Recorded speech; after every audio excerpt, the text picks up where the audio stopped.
প্রিয় শিক্ষার্থীবৃন্দ, আসসালামু আলাইকুম। আশা করি তোমরা অনেক অনেক ভালো আছো। শিক্ষার্থীবৃন্দ, আজকে আমরা আরও একটি গুরুত্বপূর্ণ সৃজনশীল প্রশ্নের সমাধান করব।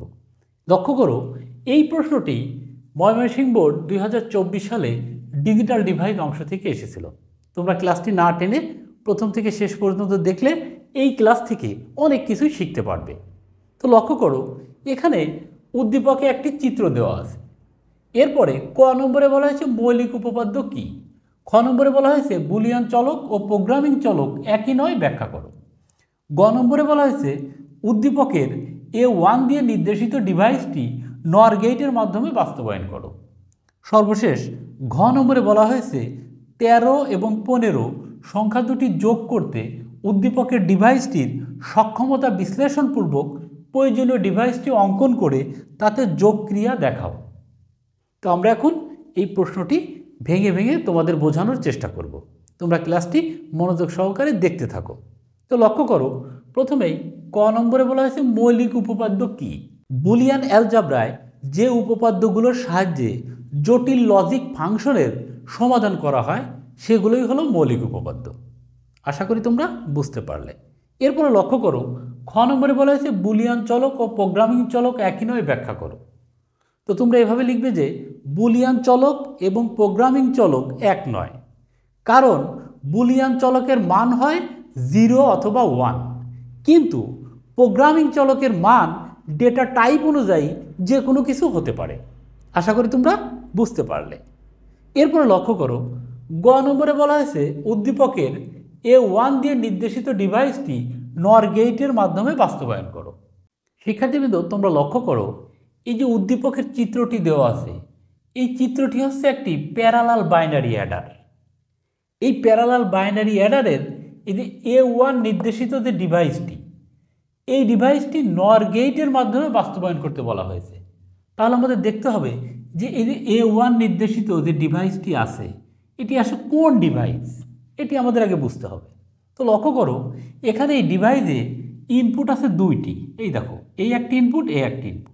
আউটপুট আছে এই একটি, এই একটি, অর্থাৎ দুইটি ইনপুট এবং দুইটি আউটপুট। এই যদি একটি ডিভাইস হয়, এর ইনপুট আছে দুইটি, আউটপুট দুইটি। তো ইনপুট দুইটি এবং আউটপুট দুইটি হয় কোন ডিভাইসে? আমরা জানি যে হাফ অ্যাডারের ইনপুট থাকে দুইটি এবং আউটপুট থাকে দুইটি। হাফ অ্যাডারের ইনপুট দুইটি এবং আউটপুট থাকে একটি সাম, একটি ক্যারি। তাহলে আমরা এটি বুঝতে পারলাম, এই যে ডিভাইসটি অর্থাৎ A1 নির্দেশিত যে ডিভাইসটি, এই ডিভাইসটির নাম হলো হাফ অ্যাডার। তাহলে কি করতে হবে?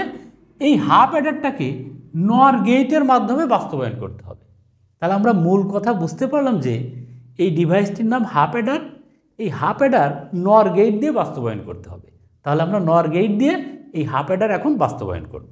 শিক্ষার্থীবৃন্দ, আমরা জানি একটি হাফ অ্যাডারের সাম সমান হয় A XOR B, অর্থাৎ একটি হাফ অ্যাডারের যদি দুইটি ইনপুট A এবং B হয়, তাহলে এটার সাম সমান বের হয় A XOR B, এবং ক্যারি সমান হয় AB।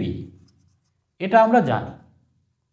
তো এই যে A XOR B এর একটি সূত্র আছে, এটা সমান লেখা যায় A নট B যোগ A B নট। এখন আমরা এই যে হাফ অ্যাডারের সাম, এই সামের কিন্তু দুইটা মান, একটা A XOR B, এই A XOR B সমান আমরা লিখতে পারি A নট B যোগ A B নট, আর ক্যারি সমান AB। তো আমরা যদি সাম সমান এই অংশটি বাস্তবায়ন করি, অর্থাৎ A XOR B বাস্তবায়ন করতে চাই, তাহলে কি হয় দেখো, একটা A নিই, একটা তারে B নিই, এই দুইটাকে আমরা একটা XOR গেটের মধ্যে প্রবেশ করাই। তাহলে আমরা পাবো কি A XOR B, এটি হলো সামের মান। এবং ক্যারি সমান আছে কি AB। তাহলে আমরা এর থেকে একটি লাইন নিই এবং বি থেকে একটি লাইন নিই, এই দুইটাকে আমরা একটা অ্যান্ড গেটের মধ্যে প্রবেশ করাই। তাহলে আমরা পাবো কি AB, এটি হলো ক্যারির মান। তো লক্ষ্য করো, আমরা যদি এই অংশ এবং এই অংশ, এই দুইটা অংশ বাস্তবায়ন করি, তাহলে আমরা পাই কি একটা XOR গেট এবং একটি অ্যান্ড গেট, এই দুইটা গেট লাগবে। কিন্তু আমাদের প্রশ্নে বলা হয়েছে নর গেট দিয়ে বাস্তবায়ন করতে হবে। তাহলে আমরা এভাবে বাস্তবায়ন করলে হবে না, আমাদের এইভাবে যদি বাস্তবায়ন করি, আমাদের XOR গেট লাগবে আর অ্যান্ড গেট লাগবে। কিন্তু আমাদের প্রশ্নে বলা হয়েছে শুধু নর গেট দিয়ে। তাহলে আমরা এই অংশ বাস্তবায়ন না করে আমরা এই অংশটা বাস্তবায়ন করব। তাহলে এখন আমরা সাম সমান এই যে এ নট বি যোগ এ বি নট এই অংশ এবং ক্যারি সমান এ বি এই অংশ দুইটি আমরা এখন বাস্তবায়ন করব। সাম সমান এ নট বি যোগ এ বি নট এইটা, এবং ক্যারি সমান আমরা জানি ক্যারি সমান এ বি। এই দুইটি অংশ আমরা পেলাম। এই দুইটি অংশ এখন আমরা শুধু নর গেট দিয়ে বাস্তবায়ন করব। তো লক্ষ্য করো, নর গেট, এই যে নর গেট, এটি একটি নর গেট। এই নর গেটের মধ্যে যদি একটি ইনপুট এ আর একটি ইনপুট বি হয়, তাহলে ও কী করবে, দুইটাকে যোগ করবে এবং পুরোটার উপর নট করবে। নর গেট যোগ করে এবং পুরোটার উপর নট করে। এখানে দেখো, নর গেট তো শুধু যোগের কাজ করতে পারে, কিন্তু এখানে কি শুধু যোগ আছে? না। এ দেখো, এ নট গুণ বি, এখানে গুণের সম্পর্ক, আবার এ গুণ বি নট, এখানেও গুণের সম্পর্ক। তো নর গেট এই গুণের সম্পর্কগুলো তৈরি করতে পারে না। এজন্য আমাদের সবগুলোর মাঝেই যোগের সম্পর্ক আনতে হবে, কারণ এই যে নর গেট শুধু যোগ করতে পারে। তাহলে আমরা কিভাবে করব? আমরা ডি মর্গানের সূত্র প্রয়োগ করব। এজন্য আমাদের কি লাগবে? পুরোটার উপর নট লাগবে। এই যে এ নট বি, এই পুরোটার উপর আমরা জোড় সংখ্যক নট নিলাম, কারণ আমরা জানি জোড় সংখ্যক নট নেওয়াও যায়, ইচ্ছা করলে তুলেও দেওয়া যায়। এই যে যোগ, এখানে আমরা তাই করি, এ বি নট এর উপরে জোড় সংখ্যক নট নিই। তো এখন আমরা এটাকে এ ধরি, এটাকে বি ধরি, এবং এই নিচের এই নটটি সূত্রের জন্য ব্যবহার করি। তাহলে এ গুণ বি হোল নট, এটি সূত্র কি? এটি সূত্র হচ্ছে এ নট যোগ বি নট। এই যে এই এ নট মানে এ আর বি মানে বি, তাহলে এ নট যোগ বি নট, এবং উপরের যে হোল নট এটা কিন্তু থেকেই গেল, যোগ এখানেও তাই, এটা এ এটা বি, তাহলে এ গুণ বি হোল নট, এটা সূত্র কি? এ নট যোগ এই যে এটা বি, এই সূত্রের বি নট, এবং পুরোটার উপর নট। এখন যার উপর জোড় সংখ্যক নট আছে সেটা তুলে দেব, এর উপর জোড় সংখ্যক নট আছে উঠে গেল, থাকলো এ যোগ এই যে বি নট, এবং হোল নট থেকে গেল, যোগ এখানে যে এ নট, বির উপর জোড় সংখ্যক নট আছে তুলে দিলাম, এবং পুরোটার উপর নট থেকে গেল। আমরা এটা পেলাম সামের মান। তো এটাকে যদি আমরা এই যে নর গেট দিয়ে বাস্তবায়ন করতে চাই, নর গেট কী করবে? এই অংশ আর এই অংশ যোগ করে পুরোটার উপর নট দেবে। তো এখানে দেখো পুরোটার উপর নট নেই, এজন্য আমরা এই পুরোটার উপর জোড় সংখ্যক নট নিয়ে নিই, কারণ আমরা জানি জোড় সংখ্যক নট নিলে কোনো সমস্যা নাই, নেওয়াও যাবে, ইচ্ছা করলে তুলেও দেওয়া যাবে। তো দেখো এখানে আমাদের আছে কি? এ যোগ বি নট এর উপরে হোল নট, যোগ এখানে আছে কি? এ নট যোগ বি এটার উপর হোল নট। এখন এই পুরোটার উপর আমরা জোড় সংখ্যক নট নিয়ে নিলাম। এখন দেখো এটাকে আমরা খুব সহজেই নর গেট দিয়ে বাস্তবায়ন করতে পারবো। এরপরে দেখো সির মান, ক্যারির মান, এখানেও দেখো গুণ সম্পর্ক আছে। তো নর গেট তো গুণের কাজ করতে পারে না, এই জন্য আমরা কী করবো? এর উপর জোড় সংখ্যক নট নেব, নিয়ে আমরা ডি মর্গানের সূত্রে অ্যাপ্লাই করব। এখানে দেখো এটা এ এটা বি, আর এই যে উপরের হোল নটটা আমরা ব্যবহার করব সূত্রের জন্য। তাহলে এ গুণ বি হোল নটের সূত্র কি? এ নট যোগ বি নট, এবং এই যে উপরের নট এটা থেকে গেল। এখন দেখো সবগুলো চলকের মাঝেই যোগের সম্পর্ক। এখন আমরা ইচ্ছা করলেই খুব সহজেই নর গেট দিয়ে বাস্তবায়ন করতে পারবো। আমরা কিন্তু এসের মান সরল করে পেলাম এটা, এবং ক্যারি অর্থাৎ সির মান সরল করে পেলাম এটা। এখন এই সাম এবং ক্যারির এই দুইটা মানকে আমরা শুধুমাত্র নর গেট দিয়ে বাস্তবায়ন করব।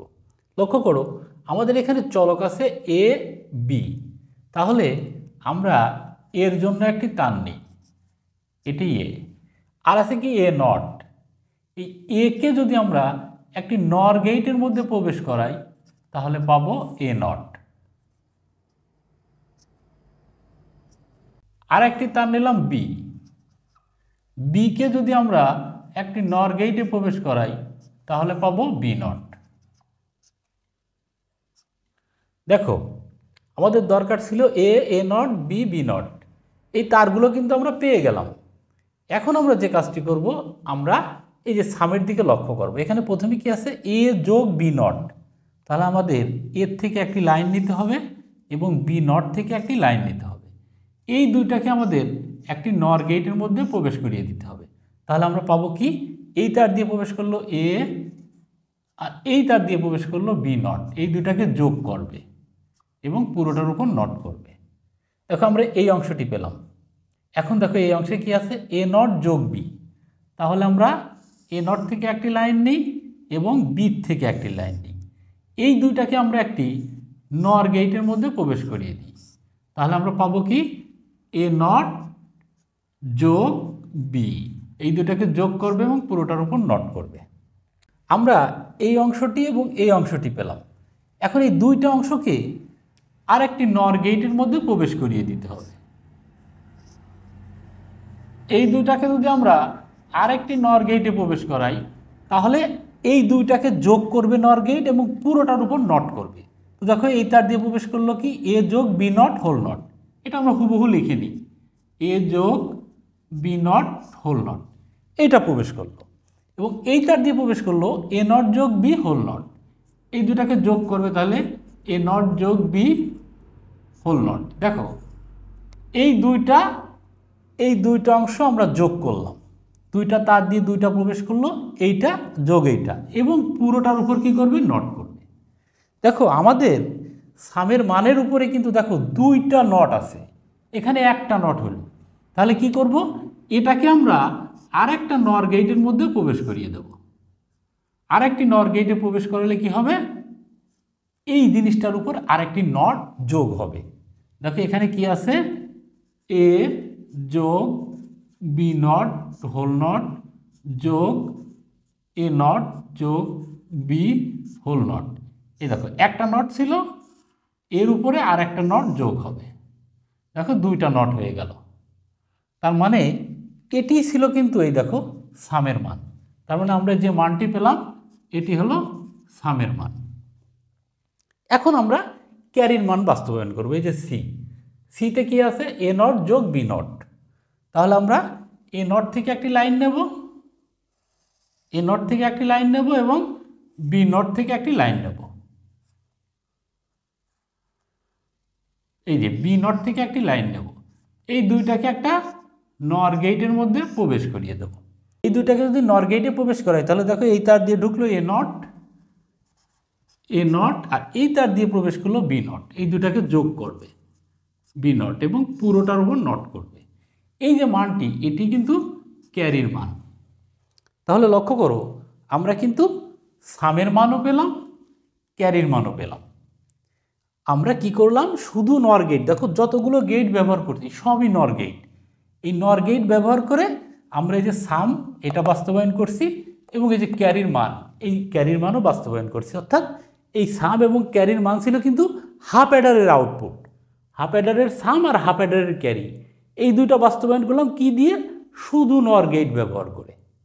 তাহলে আমরা বলতে পারি যে আমরা নর গেট ব্যবহার করে হাফ অ্যাডার বাস্তবায়ন করতে পারলাম।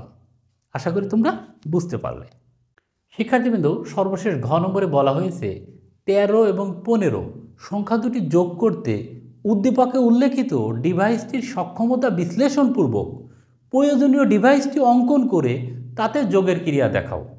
অর্থাৎ এই যে উদ্দীপকে যে ডিভাইসটি দেওয়া আছে, এই ডিভাইসটি দিয়ে 13 এবং 15 এই দুটি সংখ্যা যোগ করা যায় কিনা সেটা বিশ্লেষণ করতে বলা হয়েছে। যদি না যায় তাহলে প্রয়োজনীয় ডিভাইসটি অঙ্কন করে সেটাতে যোগের ক্রিয়া দেখাতে বলা হয়েছে। তো আমরা প্রথমে দেখব যে 13 এবং 15 এই দুটি সংখ্যা এই যে ডিভাইসটি দেওয়া আছে এই ডিভাইসটির মাধ্যমে যোগ করা যায় কিনা। তোমরা লক্ষ্য করো, এই যে ডিভাইসটি দেওয়া আছে এটি হলো একটি প্যারালাল বাইনারি অ্যাডার। এটি 3টি অ্যাডার আছে, 1 2 3, এজন্য এটি 3 বিট যোগ করতে পারে। কিন্তু আমাদের সংখ্যা দুটি আছে কত, একটি সংখ্যা হলো 13.13 এবং এটার বাইনারি হলো 1101। আরেকটি সংখ্যা আছে 0.15, এটির বাইনারি হবে 1111। একটা জিনিস লক্ষ্য করো, এখানে আমাদের বিট আছে 4টি, অর্থাৎ দুইটিতে 4টি করে বিট আছে। তাহলে এই দুইটি সংখ্যাকে যোগ করতে আমাদের 4টি অ্যাডার লাগবে।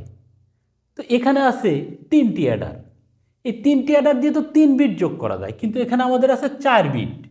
তাহলে এই দুইটি সংখ্যা যোগ করতে গেলে আমাদের 4 বিটের প্যারালাল বাইনারি অ্যাডার লাগবে।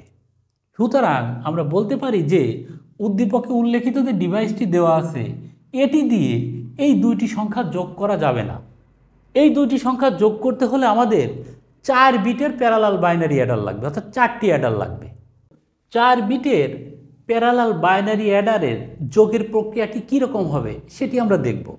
তো লক্ষ্য করো, এখানে যদি একটি bit A1 A2 A3 A4, অর্থাৎ একটি সংখ্যার 4টি বিট যদি A1 A2 A3 A4 হয় এবং অন্য যে সংখ্যাটি আছে সেই সংখ্যাটির 4টি বিট যদি B1 B2 B3 এবং B4 হয়, তাহলে এই যোগের প্রক্রিয়াটি কী রকম হবে? দেখো, এখানে A1 আর B1 যদি আমরা যোগ করি তাহলে আমরা একটা সাম 1 পাবো। এরপরে দেখো A2 আর B2 এই দুইটা যদি যোগ করি তাহলে আমরা একটি S2 পাবো এবং A3 B3 যোগ করলে আমরা একটি S3 পাবো। A4 B4 যোগ করলে আমরা একটি সাম 4 পাবো এবং সর্বশেষ আমাদের যে হাতে থাকবে অর্থাৎ ক্যারি থাকবে সেটা আমরা বামে এইভাবে লিখে দেব। অর্থাৎ আমাদের যোগের প্রক্রিয়াটি হবে এই রকম। এখন দেখো, আমাদের প্রথম সংখ্যাটি ছিল 13, এই 13র বাইনারি ছিল এত। এই বাইনারি সংখ্যার বিটগুলো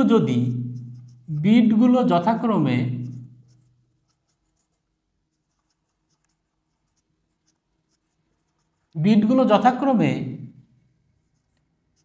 A4 A3 A2 এবং A1 হয়।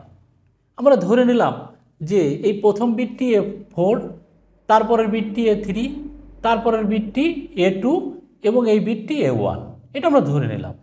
এবং দ্বিতীয় সংখ্যাটি যে 15, এর বাইনারি ছিল 1111। এর বিটগুলো যথাক্রমে আমরা ধরে নিই এই প্রথম বিটটি B4, তারপরের বিটটি হচ্ছে B3, তারপরের বিটটি হচ্ছে B2 এবং সর্বশেষ এই বিটটি B1, এটি আমরা ধরে নিলাম। এখন এই বিটগুলোর অ্যাডারের মাধ্যমে যোগের প্রক্রিয়াটি কীরকম হবে সেটা আমরা দেখব। তো তোমরা দেখো, আমরা যদি এই বিটগুলো অ্যাডারের মাধ্যমে যোগ করি তাহলে আমাদের কি লাগবে? 1 2 3 4, 4টি অ্যাডার লাগবে। তো আমরা 4টি অ্যাডার এখানে আঁকাই। এটি একটি অ্যাডার, এটি একটি অ্যাডার, এটি একটি অ্যাডার এবং এটি একটি অ্যাডার। এই 4টি অ্যাডার আমরা নিলাম। তো লক্ষ্য করো, আমরা যদি এখন এই যে বিটগুলো অ্যাডারের মাধ্যমে যোগ করি তো আমাদের প্রথম যোগ করতে হবে কার? A1 আর B1 এর যোগ করতে হবে। তো দেখো, আমরা এখানে লিখলাম A1 এবং B1, এই দুটা যোগ করব। যেহেতু আমরা এখানে 2 বিট যোগ করছি এজন্য এটি হবে একটি হাফ অ্যাডার, কারণ হাফ অ্যাডার 2 বিট যোগ করে। দেখো, A1 আর B1 যোগ করে আমরা যেটা পাবো অর্থাৎ এখানে একটি সাম 1 পাবো। এই যে সাম 1 আমরা পেলাম, আমাদের হাতে যেটা থাকবে সেটার নাম দিলাম C1 অর্থাৎ ক্যারি 1। এখন দেখো, দ্বিতীয় অ্যাডারের যোগ হবে কে? এই দেখো, এই যে A2 আর এই যে B2, তাহলে আমরা নাম দিই এখানে A2 B2। A2 আর B2 যোগ করে আমরা যে যোগফলটি পাবো সেটার নাম দিলাম S2। দেখো, এখানে আমাদের এই যে C1 A2 আর B2 এই তিনটা যোগ করে আমরা পেলাম সাম 2 এবং হাতে যেটা থাকলো এটার নাম আমরা দিলাম ক্যারি 2। এখন দেখো, এই অ্যাডারে যোগ হবে কে কে? এই যে A3 আর B3, A3 B3। তাহলে এই অ্যাডারে আমরা কি কি যোগ করব?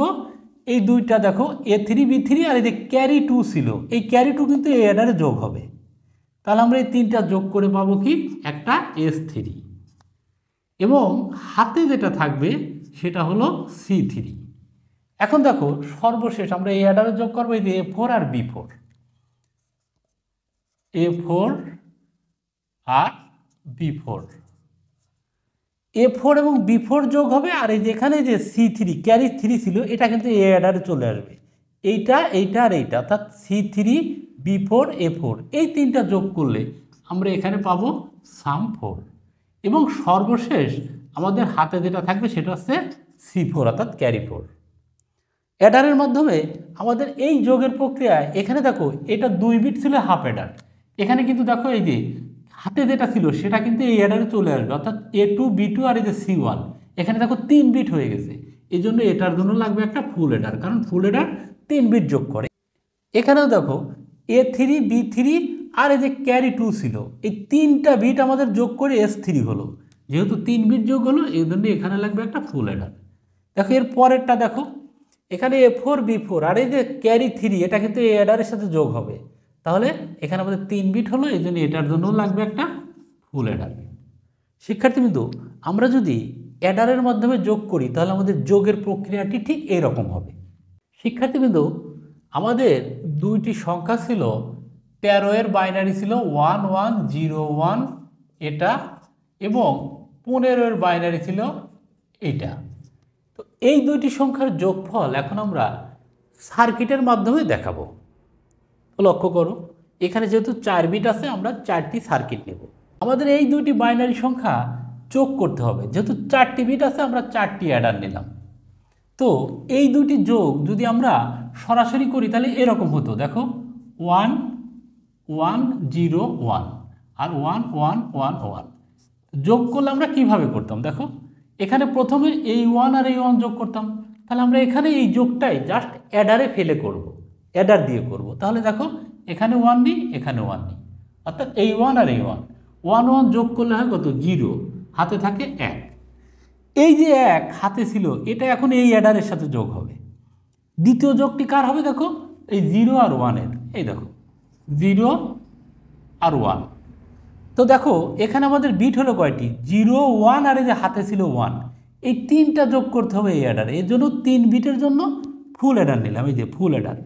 তো দেখো 0 1 1 যোগ করলে হয় কত, 1 আর 1 যোগ করলে হয় 0 হাতে 1, এই যে হাতের 1 এখানে লিখে দিলাম। এই যে হাতের 1 এইটা কিন্তু এখন এই অ্যাডারের সাথে যোগ হবে। তো এই অ্যাডারে কে থাকলো, এই যে 1 আর এই যে 1 1 1। দেখো 1 1 আর এই যে হাতের 1, 3টা 1 যোগ করলে হয় যোগফলে 1, হাতে থাকে 1। দেখো এই 1 এখন এই অ্যাডারের সাথে যোগ হবে, তাহলে আমরা সর্বশেষ যোগ করব এই 1 আর এই 1, এই যে 1 1। দেখো এই অ্যাডারের মধ্যে আমাদের থাকলো কি, এই যে হাতের 1 এই 1 আর এই 1, 3টা 1 যোগ করলে হয় কত, যোগফলে হয় 1 এবং হাতে থাকে 1। যেহেতু বামে কোনো কিছু নাই, অ্যাডার নেই, এজন্য হাতের 1 এখানে বসিয়ে দিলাম। তো দেখো আমাদের এই যে দুইটি বাইনারি সংখ্যা, এই দুইটি বাইনারি সংখ্যা যোগ করলে হয় কত 1 1 1 0 0। তো জাস্ট আমরা এখানে এই যোগফলটা লিখে দিই 1 1 1 0 0। এই যোগফলটাই কিন্তু আমরা পেলাম। তোমরা শিওর হওয়ার জন্য এখানে করতে পারো, দেখো 1 আর 1 যোগ করলে হয় 0 হাতে 1, হাতের 1 আর 1 যোগ করলে হয় 0 হাতে 1, হাতের 1 এই 1 আর 1, 3টা 1 যোগ করলে হয় 1 হাতে 1, হাতের 1 আর এই 2টা 1 অর্থাৎ 3টা 1 যোগ করলে হয় 1 হাতে 1। দেখো এই যে রেজাল্টটা এবং আমাদের অ্যাডারের মাধ্যমে যে রেজাল্ট, এই দেখো একই রেজাল্ট 1 1 1 0 0। এখানেও দেখো 1 1 1 0 0। জাস্ট এই যোগটা আমরা হাতে করলাম আর এই যোগটা আমরা অ্যাডারের মাধ্যমে করলাম। আশা করি তোমরা বুঝতে পারলে। শিক্ষার্থীবৃন্দ, এরপরেও এই ক্লাসটি সম্পর্কে যদি তোমাদের কোনো মতামত থাকে সেটা অবশ্যই কমেন্টে জানিও এবং এই ক্লাসটি তোমাদের বন্ধুদের মাঝে শেয়ার করে দিও। আর তোমরা যারা এখনও আমার এই চ্যানেলটি সাবস্ক্রাইব করো নাই তারা এখনই সাবস্ক্রাইব করো। ক্লাসটি দেখার জন্য সবাইকে অনেক অনেক ধন্যবাদ।